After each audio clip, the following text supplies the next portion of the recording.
ಬರ್ತಾ ಇದ್ದಾರೆ, ಅವ್ರನ್ನ ತಿಳಿಸಿ ಹೇಳ್ತೀನಿ ಅಂತೇಳಿ, ನ್ಯಾಯ ಒದಗಿಸ್ತೀನಿ ಅಂತೇಳಿ, ತಪ್ಪಿತಸ್ಥರ ಶಿಕ್ಷೆ ಕೊಡಿಸ್ತೀನಿ ಅಂತೇಳಿ. ಆದರೆ ಇವತ್ತಿಗೂ ಅದಾಗಲಿಲ್ಲ. ಯಾರೇ ಇರಲಿ, ಯಾರೇ ತಪ್ಪು ಮಾಡಲಿ, ಸ್ವಾಮೀಜಿಯಲ್ಲಿ ಇನ್ನಾರು ಇರಲಿ, ನಾನು ಸತ್ಯನ ಮಾತಾಡುವಂಥದ್ದು. ನಾನು ಸನಾತನ ಧರ್ಮೀಯ, ನನ್ನ ಧರ್ಮ ಸನಾತನತೆ, ನಾನು ಸತ್ಯ ನಿಷ್ಠೆಯನ್ನು ಕಲಿಸ್ತಾ ಇದೆ. ನಾನು ಹೋರಾಡ್ತೀನಿ ಇವತ್ತಿಗೂ ಸಹಿತ.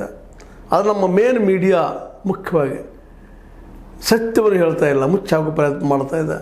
ಇವತ್ತಿನ ಎಲ್ಲ ಗೊಂದಲಗಳಿಗೆ ಮೇನ್ ಮೀಡಿಯಾ ಮತ್ತು ರಾಜಕಾರಣಿಗಳು, ಇದರಲ್ಲಿ ಏನು ಸಂಶಯ ಇಲ್ಲ. ಎಲ್ಲ ರಾಜಕಾರಣಿಗಳು ಒಬ್ಬರು ಅಂತಲ್ಲ, ಬಿ ಜೆ ಪಿ ಇರ್ಬೋದು, ಕಾಂಗ್ರೆಸ್ ಇರ್ಬೋದು, ಇನ್ನೊಬ್ಬ ಇರ್ಬೋದು, JDS ದವರು ಯಾರಿದ್ರು ಅವರೆಲ್ಲರೂ ಇದನ್ನು ಕೇಸ್ ಮುಚ್ಚಾಕೋ ಪ್ರಯತ್ನ ಮಾಡಿದರು. ನಾನು ಒಬ್ಬರು ಹೋರಾಟ ಮಾಡ್ತಾಯಿದ್ದೆ, ನನ್ನ ಜೊತೆಗಾರ ಹೋರಾಟ ಮಾಡ್ತಾ ಇದ್ದಾರೆ. ಅವರೆಲ್ಲರ ಪ್ರಾಮಾಣಿಕ ಪ್ರಯತ್ನದಿಂದಾಗಿ ಇವತ್ತಿಗೂ ಸಹಿತ ಸೌಜನ್ಯ ಕೇಸ್ ಆಗಿರ್ಬೋದು, ಇನ್ನೊಂದು ಕೇಸ್ ಆಗಿರ್ಬೋದು ನಡೀತಾ ಇದ್ದೆ ಅನ್ನುವಂಥ ಮಾತನ್ನು ಹೇಳಿದರು. ಇದಷ್ಟಕ್ಕೆ ನಿಲ್ಲೋದಿಲ್ಲ. ಅವರು SIT ಬಗ್ಗೆಯೂ ಸಹಿತ ತಮ್ಮದಾದ ಅಭಿಪ್ರಾಯ ಹೇಳ್ತಾ ಇದ್ದಾರೆ. SIT ನಮ್ಮಲ್ಲಿ ಆರಂಭ ಆಗಿಲ್ಲ, ತನಿಖೆನೇ ಶುರು ಮಾಡಿಲ್ಲ. ನಾವು ಆರೋಪ ಮಾಡಿದವ್ರು ಬಂದು ತನಿಖೆ ಮಾಡಿಸಿಲ್ಲ. ನಾವು ಯಾರ ಮೇಲೆ ಆರೋಪ ಮಾಡಿದ್ದೀವಿ, ಅವ್ರು ತನಿಖೆ ಆಗಬೇಕು ಬೇಡವೋ ಸ್ಪಷ್ಟವಾಗಿ ಹೇಳ್ತಾ ಇದ್ದಾರೆ.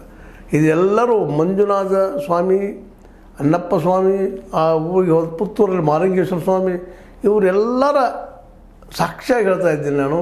ಇಲ್ಲಿ ನಡೆದಿದ್ದು ಸುಳ್ಳಲ್ಲ, ಸುಳ್ಳಾಗಿ ಪರಿವರ್ತನೆ ಮಾಡ್ತಾ ಇದ್ದಾರೆ. ಸ್ವತಂತ್ರವಾದ ಮೀಡಿಯಾಗೆ ಬೇಕಾಗಿರುವುದು ಸ್ವತಂತ್ರ ಧ್ವನಿ. ಆ ಸ್ವತಂತ್ರ ಧ್ವನಿ ಉಳಿಸಲು ನೀವು ಮಾಡಬೇಕಾದದ್ದು ಇಷ್ಟೇ. ಅದೇನಪ್ಪಾ ಅಂತಂತಂದ್ರೆ ನಿಮ್ಮ ಕೈಲಾದಷ್ಟು ಸಹಾಯ ಈ ಚಾನಲ್ಗೆ ಮಾಡಿ.